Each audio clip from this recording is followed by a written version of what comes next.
안녕하세요, 한승열입니다. 오랜만에 인사 올립니다. 이번 시간에는 일본의 엔저 정책으로 인해 국제 경제에 어떠한 영향들이 있었는지 알아보는 시간을 갖도록 하겠습니다. 여러분, 최근에 자신이나 주변 분들이 일본 여행 다녀오신 분들 계시죠? 뭐라고 하시던가요? 음식값, 물가가 많이 싸졌다고 하죠? 즉, 일본 엔화 가격이 상대적으로 저렴하게 되다 보니까 우리 한국 입장에서는 부담이 덜해진 거겠죠. 요즘 보통 달러당 엔화는 150엔대에서 거래되고 있는데요. 이런 슈퍼 엔저 현상의 대표적인 주요 원인으로는 미일 금리 차라고 볼 수 있겠습니다. 미국 중앙은행에서는 자국의 금리를 올리는 반면에 상대적으로 일본은 저금리 정책을 계속해서 유지하고 있는 상태라 미국과 일본의 돈의 가치가 점점 차이날 수밖에 없는 거겠죠. 제가 예전에 강의에서 말씀드렸다시피 금리는 그 나라의 돈의 가치를 말한다고 했습니다. 그렇다 보니 일본 내에서는 값싼 엔화를 팔아서 달러와 같은 고금리 통화로 바꾸려는 엔캐리 트레이드 움직임이 활발해지게 되었고 엔저 현상을 더욱더 부추기는 상황이 된 겁니다. 더욱이 최근 제롬 파월 미국 연방준비제도 의장은 물가 상승률의 목표치인 2%에 도달할 때까지 금리 상승은 계속 유지할 수도 있다고 발언하면서 엔 매도, 달러 매입 기조는 더욱더 강해질 수도 있습니다.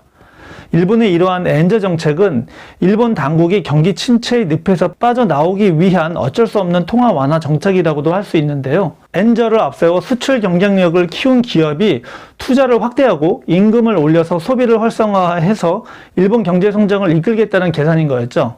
그러나 현실은 반드시 꼭 이론처럼 되질 않는 거죠. 장기간의 경기 침체를 겪은 일본 기업들이 자신의 수출 이익을 인건비나 투자금으로 쓰질 않다 보니까 민간 소비가 활성화되지 못하는 상황이 된 겁니다. 그러나 더 큰 문제는 또 하나 있습니다. 바로 우크라이나 러시아 전쟁과 이스라엘 하마스 전쟁 등으로 인해서 원유 가격과 시장 가격이 상승하면서 전체적인 물가 상승이 진행되고 있다는 점입니다.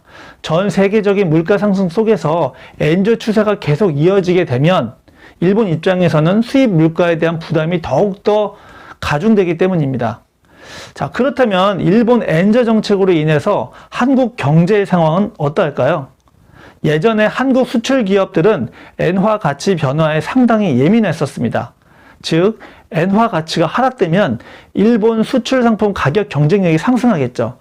따라서 일본과 경쟁하는 한국 수출 기업은 악영향을 미칠 수밖에 없습니다. 통상 100엔이 1000원이던 공식이 깨진 지도 벌써 1년이 넘었고요. 현재는 100엔당 800원대에 있습니다. 자, 그럼에도 불구하고 현대차 같은 경우에는 미국을 비롯한 해외 시장에서 일본보다 가성비가 여전히 좋다는 평가입니다. 우리나라 기술력이 그만큼 많이 발전했다는 거죠. 또한 엔저만이 아니라 우리나라 원화 가치도 달러에 비해 가치 하락이 있다 보니까 즉 엔저만큼이나 원저도 심해서 상대적으로 엔달러 환율 변동이 우리 수출에 미치는 영향이 크지 않다고 볼 수도 있는 겁니다. 그래서 미국 시장에서 현대차가 12만 6천여 대 정도 팔렸고요. 이는 역대 최대 판매 실적입니다. 다만 일본의 산업 경쟁력은 여전히 무시할 수는 없습니다. 한국은 대일본 무역 적자에서 여전히 벗어나지 못하고 있기 때문입니다. 올해 들어 9월까지 대일 무역 수지 적자는 145억 8,600만 달러를 기록하고 있는데요. 따라서 이와 같은 동안에 엔저 장기화 추세에서는 한국 주력 업종의 수출이 더욱더 위축될 수밖에 없습니다. 그러나 지금이 슈퍼 엔저 지점이라고 한다면 수출업 관련 주식 종목 중에서 어느 정도 바닥에 있는 상태의 회사가 있다면 지금부터 매수를 추천합니다. 저는 개인적으로 특정 기업의 주식을 추천하지는 않으니까 이 점 양해 바라고요. 대신 구독자분들께 주식과 부동산의 전체적인 흐름을 이해하실 수 있도록 조금이나마 보탬이 되도록 노력하겠습니다. 우리 모두 부자가 되는 그날까지요. 자, 이상 한승열 TV였습니다. 감사합니다.